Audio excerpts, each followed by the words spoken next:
Ethnomethodology, another long, elaborate, academic and downright intimidating word. But by the end of this video, you are no longer going to be intimidated by it. You're not going to find it difficult to remember because there are some quite shocking stories that come along with it, which bring the word unethical to mind. So hold on to your hats, people. Get ready to be shocked and appalled. If you're new to the channel, welcome. I'm Dr. Elizabeth Yardley, coming at you with 20 years experience of supporting graduate students. I've helped a lot of students tackle a lot of challenges in that time. Theory is definitely one of those challenges, and in my last video, I looked at phenomenology. I will pop a link to that video up on the screen right now.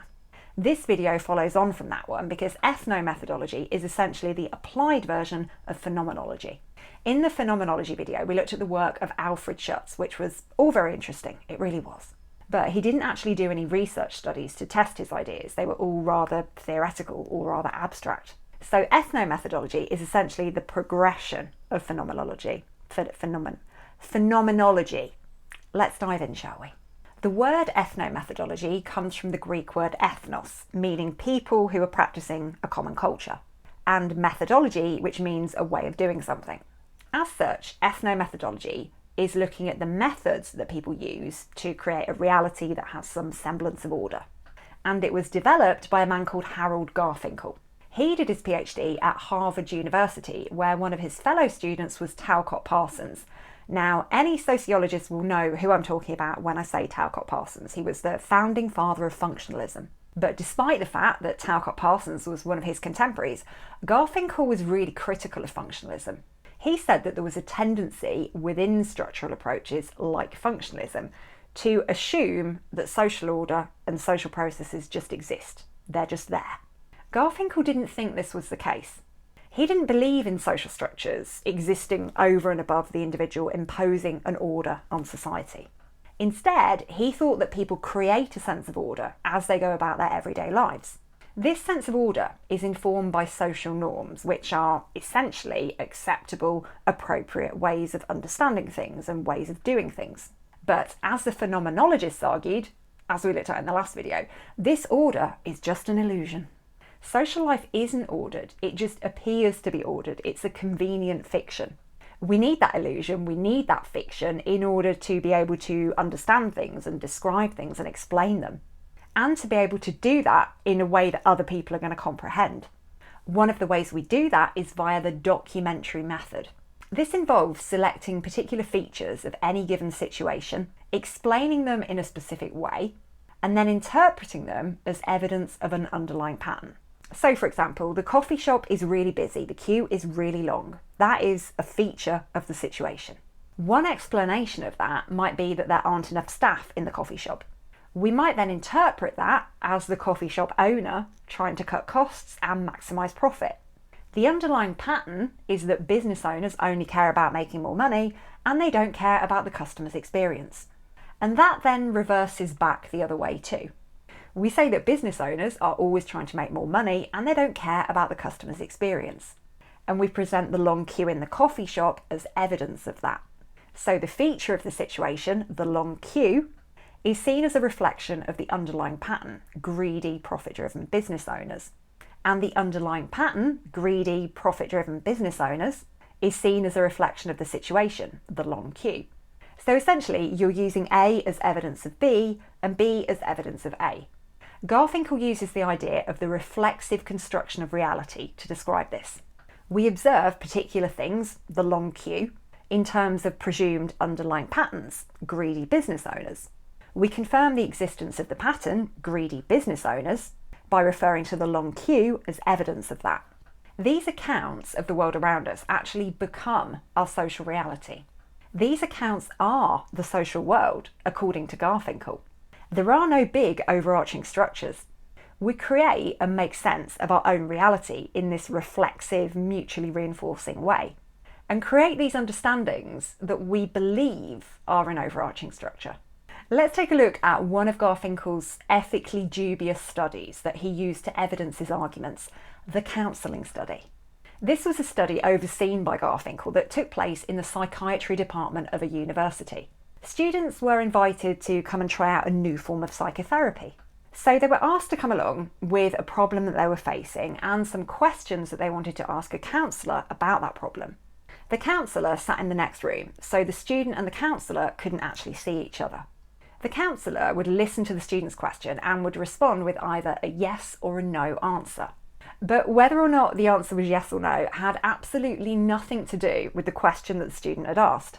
Whether the counsellor answered yes or no, that was actually determined by a random number generator. And there was an even split between the number of yes answers and the number of no answers. With me so far? Shocked and appalled at the lack of ethics informing this research?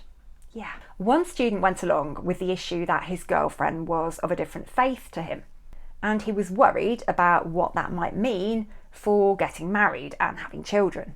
Now, despite the fact that he just received random yes or no answers, and those answers were wholly unrelated to his questions, and those answers contradicted each other frequently, he said that he found them to be reasonable, sensible, and helpful. Other students said similar things. Garfinkel believed that what was going on here was that students were imposing order on things and making sense of things when there was no order and there was no sense.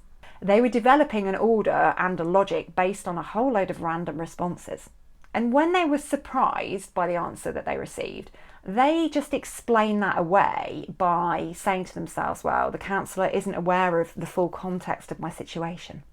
And they often perceived an underlying order or logic based on the first answer that they received. And following on from this, they interpreted the other answers in terms of that logic.